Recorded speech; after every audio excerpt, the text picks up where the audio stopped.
আসসালামু আলাইকুম। গুলতিবাজ ইউটিউব চ্যানেলের পক্ষ থেকে সবাইকে শুভেচ্ছা এবং অভিনন্দন। যারা প্রতিনিয়ত screenshot games item, games tools সম্পর্কে ভিডিও দেখেন, সবাইকে অসংখ্য ধন্যবাদ। যারা এখনো পর্যন্ত আমার চ্যানেলটা সাবস্ক্রাইব করেননি, তারা মেহেরবানি করে চ্যানেলটা সাবস্ক্রাইব করে দেবেন এবং নিত্য নতুন স্লিংশট সংক্রান্ত বিষয়ে টিপস এবং পরামর্শ পেতে আপনারা ইনশাল্লাহ স্ক্রিনে দেওয়া হোয়াটসঅ্যাপ নাম্বারেও যোগাযোগ করতে পারেন। প্রতিনিয়ত ভিডিও আপলোড হচ্ছে। সর্বপ্রথম ভিডিওটির নোটিফিকেশন যাতে আপনি পান, সেজন্য বেল আইকনটা আপনারা ক্লিক করে অন করে রাখতে পারেন। তো ভিডিওর ক্যাপশন অথবা টাইটেল দেখেই আপনারা বুঝতে পারতেছেন যে আমি ক্যাপশনে লিখছি যে লেজার লাইট এমিং কিট বা এমিং পয়েন্ট আসলে ভুয়া। এটা আসলে অতিরিক্ত একটা জিনিস। এটা ব্যবহার করাটাও আসলে একটু কষ্টদায়ক কেন? এইটা যখন আপনি ইউজ করতেছেন, এই যে এমিং কিট, এটা যখন আপনি ইউজ করতেছেন, এটা স্লিংশটের একটা বাড়তি একটা অংশ। এটা আপনি যখন ক্যারি করতেছেন, এটা পকেটে রাখা আপনার জন্য একটা মানে যন্ত্রণা হয়ে যাচ্ছে। আর এটার ব্যবহারের উপকারিতা এবং অপকারিতা আমি আপনাদেরকে ইনশাল্লাহ আজকে দেখাবো। এটা হলো লেজার লাইট। হ্যাঁ, এটা লেজার লাইট। আসলে এই লেজার লাইটটা আমি বলবো যে একদমই কোনো কাজের না। হ্যাঁ, একদমই কোনো কাজের না। এইটা জাস্ট বাচ্চাদের একটা খেলনা। হ্যাঁ, এখন বলতে পারেন যে শরীফ ভাই, তাহলে তো আপনি এই প্রোডাক্টটা তো আপনিও বিক্রি করতেছেন। ভাই, আমি আসলে একটা জিনিস কি ভাই, আমি বিক্রি করার জন্য পাগল না। হ্যাঁ, আমি আপনাকে বলতেছি না যে আপনি আমার কাছ থেকে এই প্রোডাক্টটা নেন, এবং আমি যাকে বলে দিই, তাকে, যার কাছেই আমি প্রোডাক্ট হস্তান্তর করি, আমি তাকে প্রত্যেককেই আমি বলে দিই যে ভাই আসলে লেজার লাইটের কোনো কাজ নাই। এখন বিষয়টা হলো ভাই, আপনি লেজার লাইট দিয়ে এমিং করলেন, ধরেন আপনি লেজার লাইটে কাজই করে। এখন ভাই এটা তো একটা প্রযুক্তি, আপনি তো একটা প্রযুক্তি ব্যবহার করলেন। এখন এই প্রযুক্তির নির্ভর হয়ে গেলেন আপনি। আপনার আসলে এখানে বাহাদুরি থাকলো কোথায়, তাই না? আপনার নিজের যে একটা দক্ষতা, অভিজ্ঞতা, সেইটার বহিঃপ্রকাশ তো ঘটলো না। যদিও এই লেজার লাইটে কাজ করে, হ্যাঁ কাজ করে, কিছু কিছু লেজার লাইট স্লিংশট আছে, সেগুলো আসলে অনেক দামি। হ্যাঁ, আমাদের মতো মানুষের আসলে সেটা সাধ্য এবং সামর্থ্যের বাইরে। তাহলে এটা কেন? এই যে বললাম যে ভাই, আসলে এটা একটা প্রলোভন দেখানো। হ্যাঁ, প্রলোভন দেখিয়ে এই লেজার লাইটটা এক্সট্রা একটা বাড়তি একটা বাচ্চাদের একটা খেলনা, এটা দিয়ে আপনাকে এই করা। তো আমি মনে করি যে এটা পরিহার করাই উচিত। সেক্ষেত্রে আপনার প্রযুক্তি নির্ভর না হয়ে আপনার যে যোগ্যতা, আপনার যে দক্ষতা, সেই দক্ষতা এবং যোগ্যতা বহিঃপ্রকাশ ঘটানোটাই উত্তম বলে আমি মনে করি। আচ্ছা, এরপরে আসেন এমিং যে কিট বা এমিং পয়েন্ট। হ্যাঁ, আমি স্ক্রিনে কতটা দেখতে পারতেছেন জানি না। এটা দেখেন এক একটা এক এক সাইজের। হ্যাঁ, এক একটা এক এক সাইজের, এক একটা এক এক থিকনেসের। কোনোটায় ওয়াটার লেভেল আছে, কোনোটা ওয়াটার লেভেল নেই। তো আমি আগে এই ওয়াটার লেভেলটা সম্পর্কে একটু কথা বলি। আপনারা যখন সিলিং শট 180 ডিগ্রিতে ব্যবহার করেন, তখন এইটা দেখেন আমি মাঝখানে স্থির করতেছি, এই স্থির করতে আমার এত সময় লাগতেছে।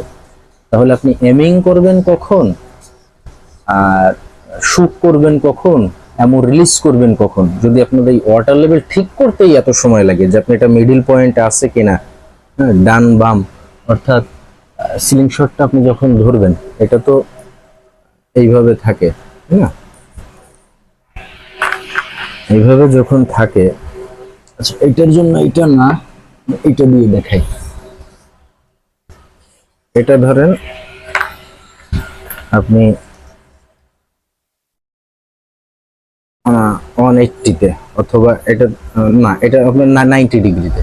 90 ডিগ্রিতে আপনি যখন ওয়াটার লেভেলটা সোজা করতে যাবেন, তো আপনি আসলে এমিং পয়েন্টের দিকে খেয়াল রাখবেন, নাকি ওয়াটার লেভেলের দিকে খেয়াল রাখবেন, নাকি টার্গেটের দিকে খেয়াল রাখবেন, নাকি আপনার বাকি যে বিষয়গুলো আছে, এই বাকিগুলো যে বিষয়গুলো দেখে আপনি কয়টা জিনিসের দিকে খেয়াল রাখবেন?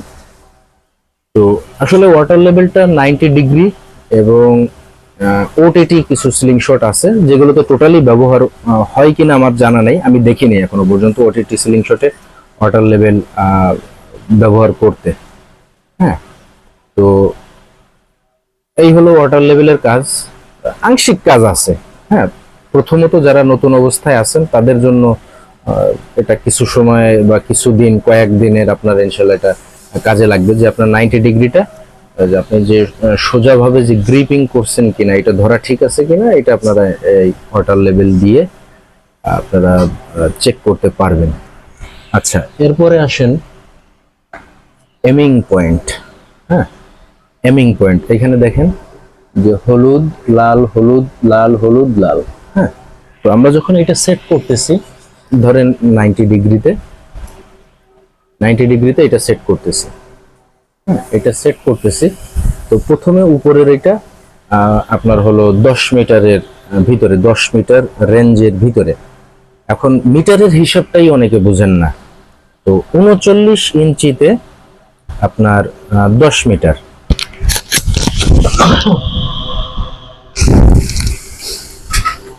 তো প্রকৃত অর্থে 10 মিটার হলো আপনার, ধরেন 1 মিটারে হলো 39 ইঞ্চি, ধরেন 36 ইঞ্চি, মানে 3 ফুট। তাহলে 1 মিটারে আসতেছে 3 ফুট, আর 10 মিটারে আসতেছে আপনার হলো 3×10=30 ফিট। আচ্ছা, মানলাম এটা মানলাম যে 10 ফিটের বা 30 ফিটের ভিতরে টার্গেট দেখা যায়। তো যখন 20 মিটারের ভিতরে যাবেন, তার মানে 60 ফিট, 30 মিটার মানে 90 ফিট। হ্যাঁ, এখন আমার কথা হলো যে ভাই 10 মিটার পর্যন্ত আমি তো চোখে দেখতে পারতেছি, 20 মিটার পর্যন্ত আমি চোখে দেখতে পারতেছি। ধরেন আপনি খুব বেশি পুষ্টিকর খাবার খান, আপনার চোখের জ্যোতি ভালো, আপনি 30 মিটারের ভিতরেও চোখে ঠিকঠাক দেখতেছেন। 40, 50, 60 মিটারের ভিতরে এত দূর কি অ্যামো আপনার আসলে কি যায়? আপনি যখন রিলিজ করেন, থ্রো করেন, তখন কি অ্যামো কি এত দূর যায়? না, আপনি এত দূর পর্যন্ত আপনি চোখে দেখতে পান। বর্তমানে যে ভেজাল খাদ্য আমরা খাচ্ছি, যে বিষাক্ত খাবার আমরা খাচ্ছি, তো সেক্ষেত্রে কি চোখের জ্যোতি কি কাজ করে? আর করলেও ততদূর কি আমাদের অ্যামো যায়? অ্যামো অতদূর নিতে গেলে আমাদের তো ভাই ওভারড্রল অথবা লং পুল শুট করতে হয়। তো আমরা কি সেই শুটে কি অভ্যস্ত? আমরা কি সেই দক্ষতা, সেই যোগ্যতা আয়ত্ত করতে পারতেছি? সম্ভব না এইটা আমি বলতেছি না, অবশ্যই সম্ভব, কিন্তু যেটা ভাই বাস্তব প্রেক্ষাপট, সেটা তো উপস্থাপন করতে হবে। এইটার প্রলোভন দিয়ে প্রোডাক্ট বিক্রি হচ্ছে। হ্যাঁ, এইটা দেখিয়ে প্রোডাক্ট বিক্রি হচ্ছে। আপনারা অনেকেই জিজ্ঞাসা করেন যে ভাই সাথে কি কি থাকতেছে। ভাই সাথে তো অনেক কিছুই থাকতেছে, কিন্তু সেগুলো আসলে কতটা কার্যকর, সেটাই হলো প্রধান বিষয়। তো আশা করি আমি বুঝাইতে সক্ষম হয়েছি। তো আপনারা এগুলো যদি সাথে থাকে, সিলিং শটের সাথে, অধিকাংশ সিলিং শটের সাথে এই কিট গুলো দেয়, আপনারা নিতে পারেন নতুন অবস্থায়।